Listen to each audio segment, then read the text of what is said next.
Hi hello అందరికీ నమస్తే. ఎలా ఉన్నారు? అందరూ బాగున్నారని అనుకుంటున్నాను. నేను చాలా బాగున్నాను. Welcome back to our channel eleven pride and మీరు వింటున్నారు ఐశ్వర్య. సో అందరికీ సిరీస్ నచ్చుతుందని అనుకుంటున్నాను. యాక్చువల్గా మనం నిన్నటికే ఒక లైవ్ పెట్టుకుందాం అనుకున్నాం, మన టార్గెట్. బట్ ఇంకా అక్కడే ఎక్కడ వేసిన గొంగలు అక్కడే ఉందన్నట్టు అక్కడే ఆగిపోయాము. 927 మెంబర్స్ యాడ్ అయ్యారు మనకి.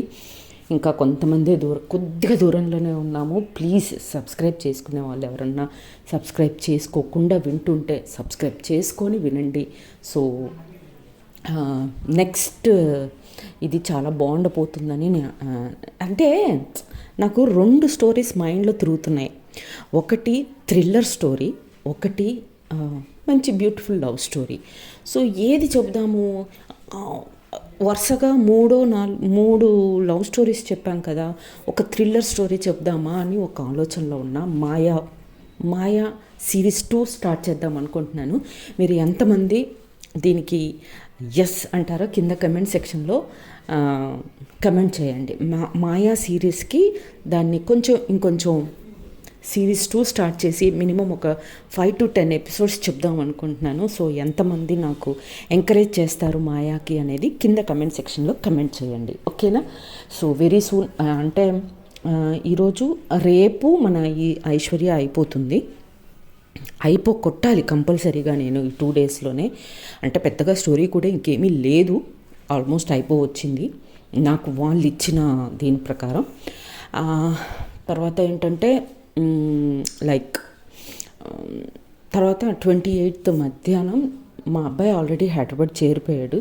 సో 28th మధ్యాహ్నం నేను మా హస్బెండ్ కూడా బయలుదేరుతున్నాము హైదరాబాద్. 30th బాబుకి ఫ్లైట్, 30th midnight 10 o'clock అట్లా వాడు ఫ్లైట్ లోపలికి వెళ్ళిపోతాడు. సో ఈ 2 days వాడితో కంప్లీట్గా గడపాలని డిసైడ్ అయిపోయాను. కాబట్టి 28th మధ్యాహ్నం నేను బయలుదేరిపోతాను. కాబట్టి నేను ఈ 2 daysలోనే 26th and 27th మాత్రమే మీకు ఎపిసోడ్ ఇవ్వగలుగుతాను. So as soon as possible, as much as possible నేను మీకు స్టోరీ చెప్పడానికి 2 daysలో కంప్లీట్ చేయాలి తప్పదు ఇంకా నాకు. అండ్ అక్కడ పెద్దగా స్టోరీ కూడా ఏమీ లేదు, నేను సాగపీకాలనుకుంటే సాగపీకటమే తప్ప ఏమీ లేదు అక్కడ ఇంకా. బికాస్ ఇక్కడ నుంచి అన్నీ హార్ట్ బ్రేకింగ్ ఈవెంట్సే, ఓకే? సో ఇక ఈరోజు మన సబ్స్క్రైబర్లో ఒక తెలుగు సబ్స్క్రైబర్, ఎస్పెషలీ నందిని గారు అనుకుంటా, max if I'm not wrong పేరు నందినినేనా, కొంచెం గురునందిని, సారీ తప్పుగా మీ పేరు చెప్పుంటే I'm really very sorry. Many happy returns of the day. నేను ఆల్రెడీ కమెంట్ సెక్షన్లో ఈరోజు కమెంట్ చేశాను మీకు, మెనీ హ్యాపీ రిటర్న్స్ అని చెప్పి.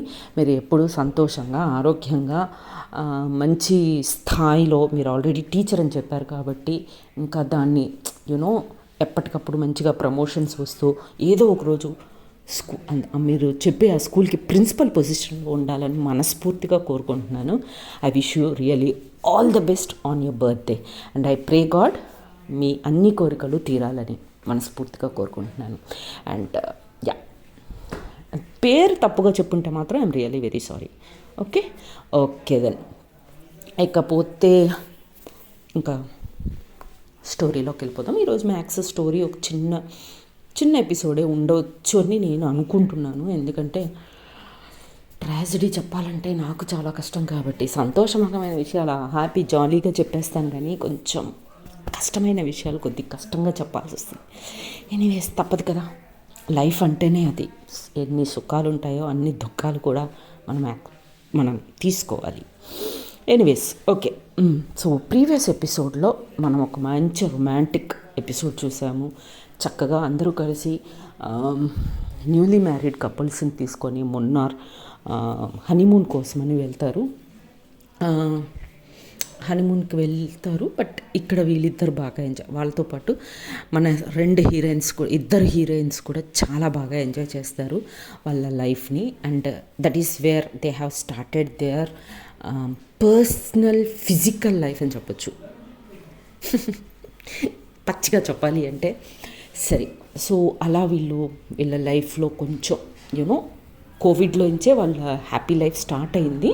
బట్ ఇక్కడ ఏంటంటే వాళ్ళు ఒకరికొకరు ఫుల్ఫిల్ అయ్యారు మున్నార్లో. ఆ తర్వాత ఇంకా ఒక్కసారి ఫుల్ఫిల్నెస్ వచ్చేసింది అంటే ఇంకా అది కామన్గా నడిచేదే కదా.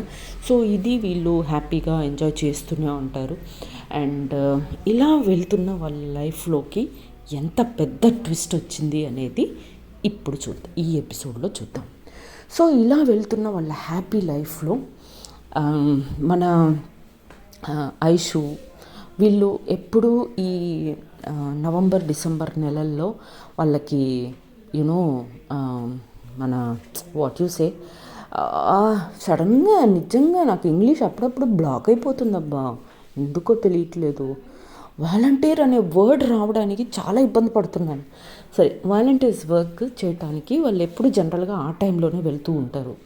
సో ఆ టైంలో అండ్ అప్పుడే కదా క్రిస్మస్ న్యూ ఇయర్ అన్నీ కలిసి వచ్చేటట్టుగా ఉంటాయి కాబట్టి ఆ సెలబ్రేషన్స్ అందరం ఫ్రెండ్స్ కలిసి సెలబ్రేట్ చేసుకోవచ్చు ఆశ్రమంలో అన్న ఉద్దేశంతో జనరల్గా ఆ టైంలోనే వాలంటీర్స్ వర్క్స్ ఏమన్నా ఉంటే వెళ్తూ ఉంటారనమాట. ఉన్నా లేకపోయినా ఆ టైంలో కలుస్తూ ఉంటారు ఐషు అండ్ వాళ్ళ ఫ్రెండ్స్.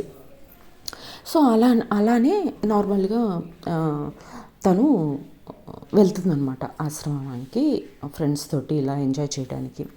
ఆ టైంలో దేవాన్ని కూడా నువ్వు వస్తావా అని అడిగితే, లేదురా నాకు ఎప్పుడు కూడా ఆ టైంలో మన దేవాకి ఎగ్జామ్స్, సెమిస్టర్ ఎగ్జామ్స్ ఇంకేదన్నా ఆ టైంలో ఉంటాయన్నమాట. కాబట్టి తను ఎప్పుడు అడిగినా ఎస్పెషలీ ఆ మూమెంట్ ఆఫ్ టైంలో వెళ్ళలేకపోతుంది తను. సరే అని ఇంకా తను వెళ్ళిపోతుంది. అక్కడికి వెళ్ళిన ఒక 10-15 days తర్వాత మీ అందరికీ ఇది 2024లో ఇది జరిగేది. సో 2024లో తమిళనాడులో డ్యూ టు హెవీ రెయిన్ఫాల్, చాలా పెద్ద రెయిన్ఫాల్ వల్ల వెలినాడ్ అని ఒక ఊరుంది, కోయంబత్తూరు డిస్ట్రిక్ట్ కిందకే వస్తుంది. అక్కడ చాలా పెద్ద రెయిన్ఫాల్ వల్ల చాలా పెద్ద డిజాస్టర్ జరిగిందనమాట.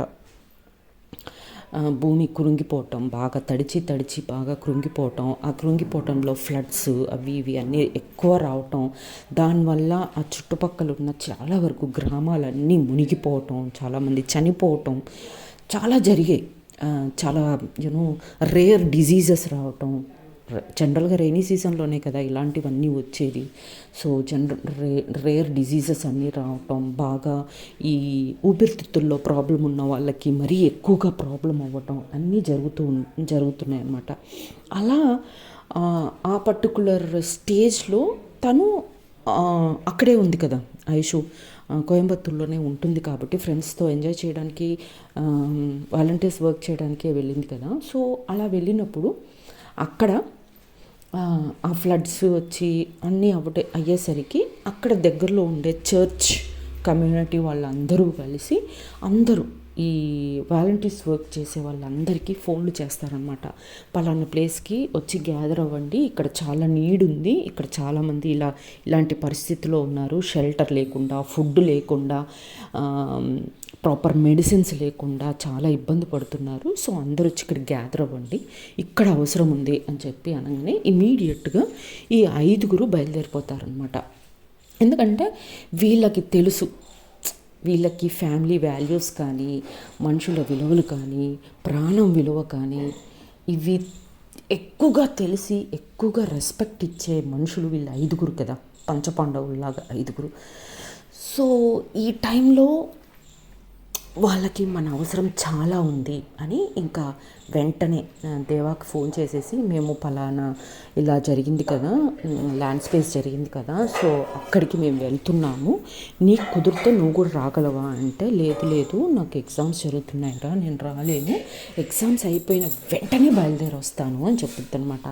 సరే అయితే మీ ఫ్రెండ్స్ ఎవరన్నా రాగలరా మాకు హెల్ప్ చేయడానికి అని అంటే, వాళ్ళ ఫ్రెండ్స్కి ఫోన్ చేస్తే ఆ ఫ్రెండ్ మున్నార్కి వెళ్ళింది కదా వీళ్ళతో పాటు, తను మాత్రం రెడీగా ఉంటుంది. తనకేంటి అంటే తను వీళ్ళ టైపే, ఐషు వాళ్ళ టైప్. సో ఆ అమ్మాయి కూడా ఏంటంటే వీళ్ళ టైపే అనమాట. లైక్ దేశం కోసం ఏదన్నా చేయాలి, మనుషుల కోసం ఏమైనా చేయాలి అనే ఆలోచనలో ఉండే అమ్మాయి. సో ఆ అమ్మాయి ఈ విషయం తెలియగానే ఓకే నేను వెళ్తాను దేవా అని చెప్పేసి తను వెంటనే బయలుదేరిపోయి అక్కడికి వెళ్ళిపోతుంది అనమాట. ఐషు వాళ్ళతో పాటు వాలంటీర్గా వర్క్ చేయడానికి. అటు వెళ్ళాక వాళ్ళందరూ ఎవరికి ఏమేమి అవసరమో అవన్నీ అలాంటి వాలంటీర్ వర్క్ చేసేటప్పుడు ఏంటి అంటే చాలా క్రిస్టియన్ కమ్యూనిటీస్ ఫండ్స్ పంపిస్తాయి. ఓకే, సో నాకు ఇది ఒకటి బాగా నచ్చుతుంది అబ్బా, క్రిస్టియన్ కమ్యూనిటీలో ఇక్కడ ఏ ప్రాబ్లం వచ్చినా ఫండ్స్ మాత్రం భయంకరంగా వచ్చేస్తాయి. అక్కడ ఎవ్వరు ఏంటి వాళ్ళు హిందూసా, ముస్లిమ్సా, క్రిస్టియన్సా, ఇంకేదన్నా రిలీజియనా వాళ్ళకి సంబంధం లేదు. మనుషుల ప్రాణాలు ముఖ్యం. మనుషులకి కరెక్ట్ టైంకి భోజనం అందుతుందా లేదు, ఇది ఈ ఈ ఈ వే ఆఫ్ థింకింగ్ వాళ్ళలో చాలా ఉంటుంది. సో అందుకని మీరు ఎక్కడన్నా చూడండి క్రిస్టియన్ కమ్యూనిటీ స్కూల్స్ కానీ కాలేజెస్ కానీ లేకపోతే హాస్పిటల్స్ కానీ మీకు ఎక్కువ చారిటీ కనిపిస్తూ ఉంటుంది, అక్కడ కైండ్నెస్ ఎక్కువ కనిపిస్తూ ఉంటుంది. సో కాబట్టి వాళ్ళు ఇమీడియట్గా రెస్పాండ్ అవుతారనమాట. ఇలా వాలంటీర్స్కి వాళ్ళ చర్చ్ తరపున కొంత ఫండ్ వేరే అట్లా ఫండ్స్ అన్నీ వస్తుంటాయి అన్నమాట. అండ్ వీళ్ళకి కొంచెం ఆ పాసం అనేది ఎక్కువ కాబట్టి వీళ్ళ దగ్గర ఉన్న సేవింగ్స్ కూడా కొన్ని దాంట్లో కలిపి మరీ ఫండింగ్ హెల్ప్ చేస్తూ ఉంటారనమాట. బెడ్షీట్స్ కొనుక్కురావటం, ఫుడ్ తీసుకురావటం, ఇలా ఆ చారిటీ అక్కడున్న అందరికీ కొంతమంది పిల్లలు చనిపోతారు, పెద్దలు చనిపోతారు, వాళ్ళందరినీ హాస్పిటల్స్కి షిఫ్ట్ చేయడం, కొంతమంది బాగా దెబ్బలు పడిపోయి ఉంటాయి, వాళ్ళకి హాస్పిటల్ సర్వీస్ ఇవ్వటం, అన్నీ దగ్గరుండి చూసుకుంటూ ఉంటారనమాట. అయితే సడన్గా మన సోఫియాకి అసలు హెల్త్ బాగుండట్లేదు కదా కోవిడ్ టైం నుంచి కూడా. సో నేను యాక్చువల్గా నిన్న మీకు చెప్పేటప్పుడు సోఫియా రాలేదని చెప్పాను హనీమూన్కి, రైట్? బట్ సోఫియా కూడా వచ్చింది. అది నేను క్లియర్గా వినలేదు, తర్వాత మళ్ళీ విన్నాను. సో విన్నప్పుడు దెన్ నాకు తెలిసింది బట్ సోఫియా కూడా వెళ్ళింది. సో సోఫియా అక్కడికి మున్నార్కి వెళ్ళినప్పుడు ఆ క్లైమేట్కి తను అబ్బబ్బబ్బబ్బా మా అత్తగారు గిన్నెలు సదిరితే మా అమ్మ వాళ్ళ ఇంటి దాకా వినిపిస్తాయి గిన్నెల సౌండ్, అంత శబ్దం చేస్తారనమాట. అందుకే పాజ్ చేశాను. సో ఎనీవేస్, సో ఎక్కడి వరకు చెప్పాను ఓకే. సో మున్నార్లో వాళ్ళు ఉన్నప్పుడు అక్కడున్న క్లైమేట్కి సోఫియాకి అది అంత ఆ కూల్నెస్ అనేది తను తట్టుకోలేక తనకి అక్కడ ఉన్నప్పుడు కూడా జ్వరాలు వచ్చినాయి అక్కడ ఉన్నప్పుడు కూడా. సో అలా అప్పటి నుంచి కూడా తనకి హెల్త్ బాగాలేదన్నమాట. అండ్ ఇక్కడ తను ఇప్పుడు ఈ బాగా రెయిన్ఫాల్లోనే కదా తను సర్వీస్ చేసేది. సో ఇది కూడా తన బాడీ తీసుకోలేకపోతుంది అనమాట. సోఫియా తీసుకోలేక ఊపిరి తీసుకోవడం చాలా ఇబ్బంది అయిపోతూ ఉంటుంది. సో ఇంకా అక్కడ ఉండటం కరెక్ట్ కాదనుకొని జాన్ వచ్చేసి కాదు చెల్లికి బాగా ఇబ్బందిగా ఉంది, నేను చెల్లిని తీసుకొని హాస్పిటల్కి వెళ్తాను, మీరు ఇక్కడ ఈ విషయాలు చూసుకోండి అని చెప్పి అంటాడనమాట. అంటే అప్పుడు విక్కీ వచ్చేసి కాదు ఒక పెద్ద తలకాయ అనేవాడు ఒకడు ఉండాలి, నేను చిన్నపిల్లాడినే కదా, అంటే చిన్నపిల్లాడు ఇన్ ద సెన్స్ వాడికంటే అయితే చిన్నపిల్లాడే కాబట్టి నేను ఉండడం కరెక్ట్ కాదు, నువ్వు ఇక్కడ ఉండడం కరెక్ట్, నువ్వేం బాధపడకు, సోఫీని నేను తీసుకెళ్తాను హాస్పిటల్కి అని చెప్పేసి సోఫీని వాడు తీసుకెళ్తాడనమాట హాస్పిటల్కి. తీసుకెళ్ళి అక్కడ చెకప్స్ అవి ఇవి చేపిస్తూ ఉంటాడు. అయితే చెకప్స్ చేస్తున్నప్పుడు స్కాన్ చేసేటప్పుడు లంగ్లో ఏదో ఒక చిన్న సిస్ట్ లాగా కనిపిస్తుంది అనమాట. తనకి లంగ్లో ఏదో సిస్ట్ లాగా ఉందమ్మా. ఆ సిస్ట్ ఒకటి మనము ఎంజోగ్రామ్ లాంటిది చిన్న కెమెరా లాంటిది లోపలికి పంపించి అదేంటో చెక్ చేసి కొంచెం ఒక చిన్న పీస్ కట్ చేసి దాన్ని మనం టెస్టింగ్కి పంపించాల్సి ఉంటుంది అని చెప్పంటారనమాట. అనగానే వీడికి విక్కీకి భయం వేసి వెంటనే జాన్కి ఫోన్ చేస్తాడనమాట. ఇట్లా అంటున్నారు, మీరందరూ వచ్చేయండి హాస్పిటల్కి అనగానే సరే అని, సొంత చెల్లెలు కదా ఎలా వదిలేస్తాడు జాన్. ఇంకా వాడు బయలుదేరి వచ్చేస్తాడు. ఇంకా జాన్ రీనాకి సొంత మరదలు, ఇంకా మన ఐషు అసలు ప్రాణం వీళ్ళు నలుగురు అంటే. ఇంకా అందుకని ఇంకా వాళ్ళు వస్తుంటే దేవా ఫ్రెండ్ ఒక అక్కడ ఏం చేస్తుంది, వాళ్ళు కూడా వచ్చేస్తారనమాట. ఇంకా అక్కడంతా సెట్ చేసేసి ఇలా ఇలా జరిగింది సార్, సో మేము అర్జెంటుగా వెళ్తున్నామని చెప్పేసి వీళ్ళు ఆరుగురు వచ్చేస్తారు. అందరూ హాస్పిటల్లోనే ఉంటారు. అంటే ఇట్లా చేయాలమ్మా అనగానే జాన్ అండ్ ఐషు వచ్చేసి, అస్సలు ఆలస్యం చేయకండి సార్, మీరు ఏం చేయాలనుకుంటున్నారో అవి చేయండి ఫస్ట్ ప్లీజ్, మా చెల్లిని కాపాడండి అని చెప్పి అంటారన్నమాట. అనగానే సరే అండి అని చెప్పేసి, జలుబులు లాంటివి ఏమీ లేవు కదా, లేదు మేము తీరా దాన్ని లోపలికి పంపించిన తర్వాత తను తుమ్మినా దగ్గినా ప్రాబ్లం అవుతుంది అని అంటే, లేదండి షీస్ నార్మల్ అని చెప్పి అంటారనమాట.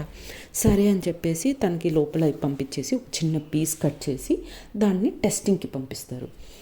అయితే ముందే చెప్తారనమాట, తుమ్మినా దగ్గినా ప్రాబ్లం అవుతుంది మరి అంటే, దీనికంటే మరి ఎనెస్థీషియా ఇచ్చి చేయమంటే కూడా చేస్తాము, ఎనెస్థీషియా ఇచ్చి చేసిన తర్వాత 3-4 గంటలు పడుతుంది తను కళ్ళు తెరవటానికి, మీరు ప్యానిక్ అవ్వరు కదా అంటే, ఏం పర్లేదు మేము దేనికైనా రెడీ అండి, మీరు ముందు టెస్ట్కి పంపించండి అనగానే సరే అని ఎనెస్థీషియా ఇచ్చి ఆ ప్రాసెస్ అనేది చేసి ఆ పీస్ని టెస్టింగ్కి పంపిస్తారనమాట. ఆ టెస్ట్ రిపోర్ట్ అనేది మినిమం 1 వీక్ to 10 days పడుతుందండి రిపోర్ట్ రావడానికి. సో మీరు అప్పటిదాకా అమ్మాయిని జాగ్రత్తగా చూసుకోవాలి అని చెప్తారనమాట. ఓకే నో ప్రాబ్లం మేము చూసుకుంటాము అని అంటే, సరే అని తను ఒక 3 hours కళ్ళు తెరుస్తుంది అనమాట. కళ్ళు తెరిచిన తర్వాత కూడా తను చాలా వీక్గా ఉందని చెప్పి, బెటర్ మీరు అమ్మాయిని ఇక్కడ ఒక 3 days అబ్జర్వేషన్లో ఉంచండి, ఎందుకంటే అమ్మాయి చాలా వీక్గా ఉంది, ఇంత వీక్గా ఉన్న ఆ అమ్మాయిని మీరు తీసుకెళ్ళినా తన్ని మీరు చూసుకోలేరు, సో బెటర్ తను ఇక్కడే ఉండటం అని చెప్పి తను అక్కడే ఉంచుకుంటారనమాట. So proper food, proper diet, proper sleep ఉండేటట్టుగా చూసుకోవాలి అమ్మాయిని అనగానే సరే అని చెప్పేసి అందరూ తన దగ్గరే ఉంటూ అప్పుడప్పుడు ఇంటికి వెళ్తూ వస్తూ అలా ఒకరి తర్వాత ఒకరు సోఫియాని చూసుకుంటూ ఉంటారనమాట. ఇలా ఒక వారం రోజులు మంచిగా సెట్ అవుతుంది. పిల్ల కూడా కొంచెం గట్టిగా అవ్వటం, కొంచెం హెల్తీగా, అంటే వాళ్ళు ఇచ్చే ఫుడ్కి, వాళ్ళు ఇచ్చే హెల్దీ మెడిసిన్స్కి వాటికి కొంచెం ఒక 3 రోజుల్లోనే మంచిగా రికవర్ అవుతున్నట్టుగా అనుకుంటారు అనమాట. సో రికవర్ అవుతుంది కదా అని వీళ్ళు కూడా హ్యాపీగా ఫీల్ అవుతారు. ఈలోపు ఆ రిపోర్ట్స్ వస్తాయి ఒక 1 weekలో. రిపోర్ట్స్ వచ్చిన తర్వాత రిపోర్ట్స్లో ఏం తేలుతుంది అంటే లంగ్ క్యాన్సర్ అని తేలుతుంది. తేలగానే వీళ్ళందరూ అసలు ఇంకా బాగా ఒకళ్ళు ఎట్లా అంటే అలా పిచ్చెక్కినోళ్ళలాగా అయిపోతారనమాట.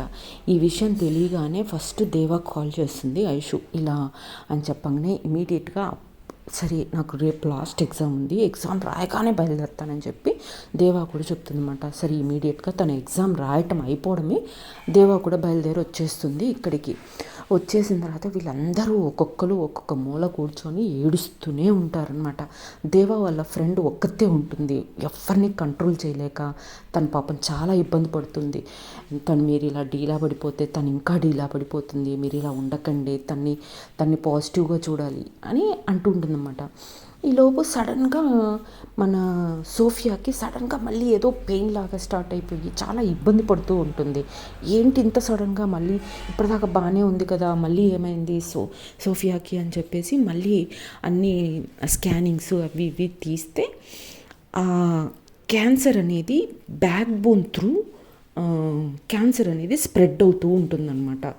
అప్పుడు డాక్టర్స్ చెప్తారు, ఇది చాలా లేట్ చేశారమ్మా మీరు తీసుకురావడము, అండ్ ఇది క్యాన్సర్ అని తెలుసుకునేసరికి మనకి చాలా లేట్ అయిపోయింది, ఇది బాగా స్ప్రెడ్ అవుతుంది, బ్యాక్ బోన్లో స్ప్రెడ్ అవుతుంది, ఎస్పెషలీ బ్రెయిన్కి ఆల్మోస్ట్ దగ్గరగా వెళ్ళిపోయింది, ఇది బ్రెయిన్కి రీచ్ అయిందంటే మాత్రం మనం అస్సలు కాపాడలేము ఈ అమ్మాయిని, వెంటనే ఆపరేషన్ చేయడం బెటర్ ఏమో అని అంటారనమాట.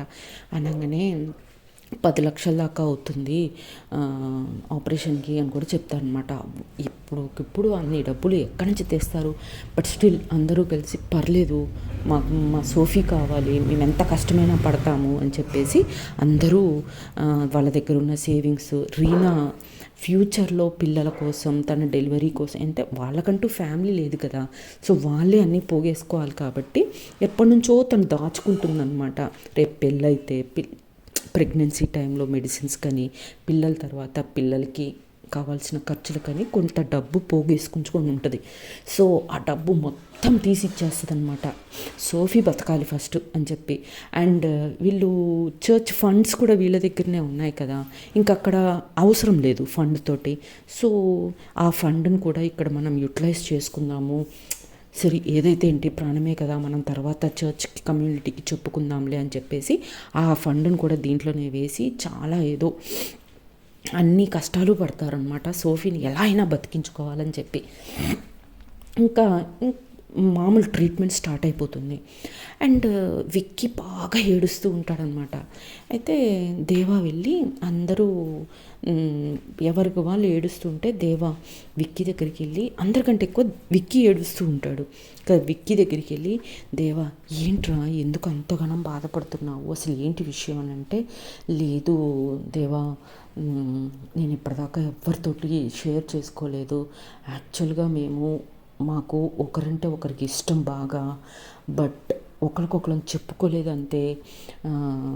నాకంటూ నేను ఉద్యోగ ప్రయత్నాలు తన కోసమే చేస్తున్నాను, నాకంటూ ఒక మంచి ఉద్యోగం వస్తే ధైర్యంగా జాన్ దగ్గరికి వెళ్ళి నేను మీ చెల్లిని ప్రేమిస్తున్నాను రా, మీ చెల్లిని పెళ్లి చేసుకోవాలనుకుంటున్నాను, మనం అందరం కలిసి ఒక మంచి ఫ్యామిలీగా బాగుంటుంది అని ధైర్యంగా మాట్లాడాలనుకున్నాను, బట్ ఆ ఛాన్సే లేకుండా అయిపోయింది అని చెప్పి ఎక్కి ఏడుస్తుంటాడనమాట. అప్పుడు దేవా అవునా ఈ విషయము, సరే ఆ అమ్మాయి కాబట్టి తను నిన్ను ప్రేమిస్తుందని ఓపెన్గా చెప్పలేకపోయిందేమోరా, నువ్వు కూడా తన్ని ప్రేమిస్తున్నావు అనుకున్నప్పుడు తనకు నువ్వన్నా చెప్పాల్సింది కదరా నేను నిన్ను ప్రేమిస్తున్నాను అని, కనీసం ఆ ధైర్యంతో అన్నా బ్రతికేదేమో, నీకోసం పోరాడేదేమో కదరా అని చెప్పి దేవా అంటదనమాట. అనగానే నాకు ఇప్పుడు అదే బాధగా ఉంది, నా ప్రేమని నేను తనకి చెప్పలేదు, తను తన ప్రేమని నాకు చెప్పలేదు, మేమిద్దరం అలా ఉండిపోయాము ఒకరికొకరిని చెప్పుకోకుండా అని చెప్పి బాగా బాధపడుతూ ఉంటాడనమాట. గిల్ట్గా ఫీల్ అవుతుంటాడు. నువ్వు అంతగా ప్రేమించిన అమ్మాయి ఆరోగ్యపరంగా అంత ఇబ్బంది పడుతున్నప్పుడు నువ్వు ఎలా నెగ్లెక్ట్ చేసావురా, ఫస్ట్లోనే చూయించుకోవద్దా అది ఇది అని తిడుతుంది దేవా. తిట్టిన తర్వాత మరి ఇది ఐషుకి జాన్కి వీళ్ళందరికీ చెప్పావా అంటే, జాన్కి చెప్పలేదనే కదా చెప్తున్నాను, అట్లీస్ట్ ఐషు కన్నా చెప్పాల్సింది కదరా, ఏదో రకంగా హెల్ప్ చేసి ఉండేది కదా అంటే చెప్పలేదు అని చెప్పి బాగా ఏడుస్తూ ఉంటాడనమాట. మరి ఎప్పటికైనా ఐషుకి తెలియాలి కదా, ఇప్పటికైనా చెప్పురా అంటే వాడు ఎక్కి ఏడుస్తూనే ఉంటాడు విక్కీ. ఇంకా సరే అని చెప్పి ఇంకా ఆపరేషన్కి కావాల్సిన అన్ని అరేంజ్మెంట్స్ చేసుకుంటారు వీళ్ళు. ఇంకా అప్పటికే 15 రోజులు అయిపోతుంది అనమాట.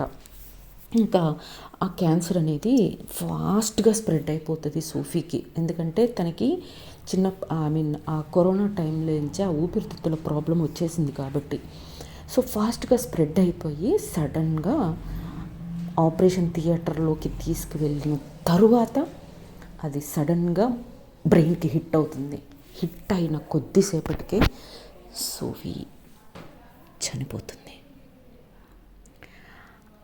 సోఫీ చనిపోయింది అని తెలుసుకున్న కొద్దిసేపటికే ఐషు ఒక మూలన, జాన్ ఒక మూల, విక్కీ అయితే అసలు ఇంకా వాడిని కంట్రోల్ చేయలేని విధంగా వాడు ఏడుస్తూనే ఉంటాడనమాట. ఎవరిని ఓదార్చాలి, ఎవరిని దగ్గరికి తీసుకోవాలో అర్థం కాని పరిస్థితిలో దేవా అండ్ వాళ్ళ ఫ్రెండ్ ఇలా ఉన్న ఈ పరిస్థితిలో ఇప్పటికైనా ఐషుకి ఈ విషయం తెలియాలి అని చెప్పి దేవా విక్కీ గురించి, సోఫీ గురించి, వాళ్ళ లవ్ గురించి చెప్తుంది. దాంతో ఐషుకి బాగా కోపం వచ్చేస్తుంది విక్కీ మీద. వచ్చి వాడిని కొడుతూ, రే నిన్ను నమ్మే కదరా, నీకు అంత ప్రేమ ఉంటే నువ్వు చూసుకోవాలి కదరా, నువ్వు ఎలా వదిలేసావు దాన్ని, అసలు మీ అందరినీ నమ్మే కదరా నేను అంత దూరంలో ధైర్యంగా ఉన్నది, ఒకరికొకరు మీరు తోడుగా ఉంటారనే కదరా నేను ధైర్యంగా ఉన్నది, మీరు ఎవరి కోసం బ్రతుకుతున్నారు, ఒకరి కోసం ఒకరి ఆరోగ్యాలు ఒకరు చూసుకోరారా, ఎలా ఉన్నారు ఏంటి అని నాకు మాత్రం నీతులు చెప్పారు అది ఇదని గట్టిగా తిట్టేస్తుందన్నమాట. ఆ బాధలో వాడిని కొట్టేస్తుంది కూడా, రెక్కేస్తుంది వాడిని. వాడు ఆల్రెడీ మనసు విరిగిపోయి ఒక గిల్ట్లో ఒక రిగ్రెట్ తోటి ఏడుస్తున్నాడు. ఇంకా దేవ ఐషుని కూల్ చేస్తే అది కాదే, వాడికైనా ఇలా అవుతుందని వాడు అనుకున్నాడా, ఎప్పటికైనా తన ఆరోగ్యం బాగుపడుతుంది, మంచిగా వాళ్ళిద్దరు కలిసి ఉంటారు, మనమందరం ఒక ఫ్యామిలీగా ఉంటామని అనుకుంటాడు, కానీ ఇలా అవుతుందని వాడు అనుకొని ఉండడు కదా అనగానే ఇంకా మళ్ళీ ఐషు వాడిని దగ్గరికి తీసుకొని గట్టిగా హత్తుకొని ఏడుస్తుంది అనమాట. గట్టిగా ఏడుస్తారు హాస్పిటల్లో తన సోఫియాని చూసుకుంటూ. ఇంకా చేసేదే ఉంటుంది. ఫైనల్గా చర్చ్లో తనకు చేయవలసిన చనిపోయిన తర్వాత చేయాల్సిన కార్యక్రమాలన్నీ చేస్తారు. ఆ చర్చ్ పక్కనే ఉన్న బరియల్ గ్రౌండ్లో బరీ చేసేసి ప్రేయర్స్ అన్నీ చేసేసి ఇంకా కొన్ని రోజులు జాన్కి, రీనాకి, విక్కీకి తోడుగా కొన్ని రోజులు ఉండి ఇక అక్కడి నుంచి ఐషు దేవాన్ని తీసుకొని మళ్ళీ back to Chennai. So what next episode కూడా చాలా పెయిన్ఫుల్ ఎపిసోడ్, ముందే చెప్తున్నాను. And that will be the last episode. And నాకే చాలా బాధ అనిపించింది. అఫ్కోర్స్ ఇప్పటికీ నా కళ్ళలో నీళ్ళు తిరుగుతున్నాయి సోఫీ గురించి మాట్లాడేటప్పుడు అండ్ విక్కీ గురించి మాట్లాడేటప్పుడు. ప్లీజ్, ప్రేమలో ఉంటే అది అబ్బాయా అమ్మాయా తర్వాత సంగతి, అట్లీస్ట్ మీ ప్రేమ సక్సెస్ అవుతుందా కాదా తర్వాత సంగతి, బట్ మనసులో ఒకరిని ప్రేమిస్తున్నారు అనుకుంటే మాత్రం అది బయట పెట్టండి. వాళ్ళు ఓకే అంటారా నో అంటారా అనేది తర్వాత సంగతి, బట్ లైఫ్లో మీకు ఆ రిగ్రెట్ ఉండకుండా ఉంటుంది. ఓకేనా? Okay. I wish everybody all the very best in your life. Signing off with a very heavy heart. Tata, bye bye, see you. Jai Hind, Jai Shri Ram.